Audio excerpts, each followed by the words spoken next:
اب ڈائٹ کا سونے سے تعلق ہے کہ نہیں؟ ڈیفینیٹلی بہت زیادہ تعلق ہے، بیکاز کئی لوگوں کو نیوٹریشنل ڈیفیشنسیز ہوتی ہیں جس میں وائٹامن ڈی بہت امپورٹنٹ ہے، میگنیشیم بہت امپورٹنٹ ہے.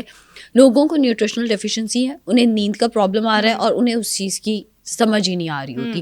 نیند کی دوائیاں سالہ سال استعمال کر رہے ہوتے ہیں، ایک دفعہ میگنیشیم ٹرائی نہیں کرتے، وائٹامن ڈی اپنا چیک نہیں کراتے، B12 پہ دھیان نہیں دیتے. بہت سارے لوگ اوور سلیپنگ کر رہے ہوتے ہیں، زیادہ سو رہے ہوتے ہیں، کچھ لوگ سو ہی نہیں رہے، ڈسٹرب سلیپ ہے. اینڈ ہدا اس میں ویٹ بہت زیادہ میٹر کرتا ہے. اب اس سے لوگ بڑے حیران ہوتے ہیں بھی سونے کا ویٹ سے کیا تعلق ہے.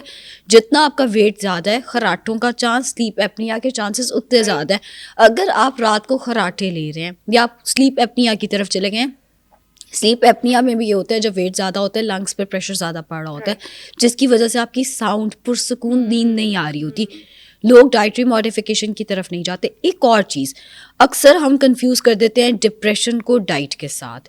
اب اس بات کا مطلب یہ اگر کسی کو میڈیکلی ڈپریشن ہے، میں بھی یہی پوچھنا لگی تھی، تو یہ نہیں ہوگا کہ آپ ڈائٹ ماڈیفائی کریں گے. میں نے اکثر لوگوں کو مس گائڈ کرتے دیکھا ہے کہ بھئی آپ کو ڈپریشن ہے، کوئی بات نہیں، آپ ڈائٹ ٹھیک کریں، آپ ٹھیک ہو جائیں گے. ڈپریشن ایک باقاعدہ طور پہ بیماری ہے جس کو سائیکیٹرسٹ کو ٹریٹ کرنا ہے، جس کے لیے میڈیکیشنز بھی دی جاتی ہیں. اس کو اور ساؤنڈ سلیپ کو ہم کنفیوز نہیں کر سکتے.